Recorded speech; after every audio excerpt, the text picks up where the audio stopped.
big shit that happened in the world that matters a lot. Politics. I'm going to really let y'all lead this conversation because I don't really know that much about it, but I guess I feel obligated to talk about it a little bit. The presidential election happened last week and Donald Trump won. Yeah, bro. He's not a good guy. No, he's not. No, just not at all, bro. Just not a good guy. Just all, the worst guy. You know? And we've already seen this, bro. Like, why are we running it back? You know what I'm saying? And I feel like this is my thing, right? I don't think Democrats, now that I see the results of the race, I don't think Democrats ever had a chance. This dude swept all 7 swing states. You know what I mean? Like, now that we've counted the votes, like, and I think that Kamala jumping in halfway through the race also didn't help either. And then the obvious point, like, this is something we're going to have to come to terms with, bro. Is this country ever going to vote for a woman president and a black woman president? It'll happen at some point, but like, that's really the difficult part of this whole thing. Because she didn't run a bad campaign. It was kind of a Twitter campaign, but like, It wasn't a great campaign either. yeah, it wasn't a great one. What I will say is I'm disappointed by the results. But I do think that a lot of what I'm seeing on social media is not really addressing what actually happened. Because yes, I think the fact that she was a woman, and especially a woman of color, played a big role. You know, I'm not going to ignore that. But also, Republicans won a triple majority in the House and the Senate, and most legislative bills went to the right. So there was a general shift in our whole population to the right, not just away from Kamala Harris. You know what I mean? And even Bernie Sanders, sorry if I cut you off, but even Bernie Sanders said it. It's like, bro, I'm paraphrasing, but he basically said the people have lost faith in the Democratic Party because they're not speaking to working class people. Yeah, I think her biggest mistake was not distancing herself from the Biden campaign enough, because I think a lot of people just see them as the same. And when she was asked about her position on Ukraine, her position on Israel and Gaza, like she aligned with what the campaign had did. And it was kind of a catch-22 because it's kind of like, if you like your experience, your relevant experience for the job is being in this position and being the vice president, but then they're like, oh, but you did all that. And then you can't really be like, no, I didn't play a role. It's kind of a lose-lose because the campaign was not effective, or the administration prior wasn't very effective. But I think people really were voting for change, you know? And I don't think that change is a better alternative to staying the same, but I think that's kind of what happened. Yeah, I'm definitely kind of hurt over it. But I've been actually like listening to a few like just like news cycles and podcasts, and I wanted to like play something real quick that I felt like summed up my like feelings and emotions about this. So give me 1 second. Do you want to connect to this? No, it's all good. This nigga thought it was funny.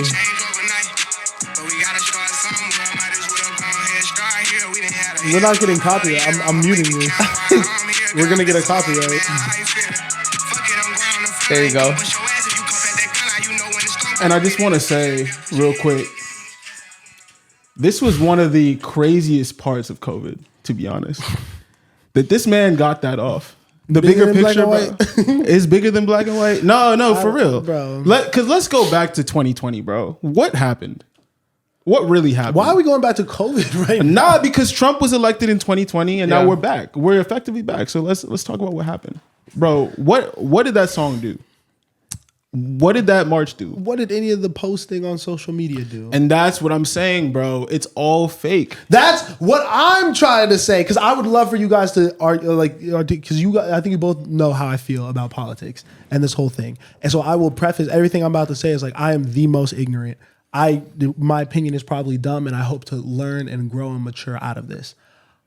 These niggas are all lying to us. And at this point, it doesn't even seem like they're trying to get creative with the type of person they're putting in front of us on either side. Whether it like no one's putting up like a new interesting candidate that has any ideas that seem exciting to anyone. It's just like picking between the lesser evil.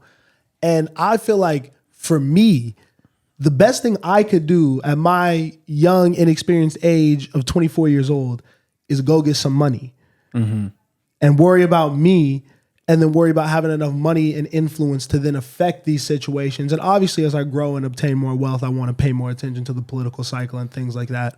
But like, it just doesn't seem like the most like, my day-to-day doesn't really change that much. I think that is a lesson from this campaign that I learned. Like I called my dad the day after election day, and he's actually been volunteering for the Harris Walz campaign. You know, like doing like real grassroots stuff, raising money. You know, he's like super into it. You know, the most political person I know. So I call him and I'm like, "How you doing?" He's like, "Oh, I'm great. How are you?" I'm like, "Well, honestly, a little distraught over this situation." He's like, "Oh yeah. It's crazy, right?" You know, and he's just like, you know, like he's optimistic. He doesn't really care that much, even though he was so invested. But with that being said, I think the major thing that allowed this to happen is what it's going to do to the Supreme Court, because there is a really conservative justice that's old, you know, that was not going to retire until another Republican was in office, you know. So now he's going to be off and they're going to instate another ultra conservative young Republican into the court. And I think there's another person that's probably going to be replaced during his term too, because they're old. I think it's a Democrat. I could be wrong. I'm freestyling.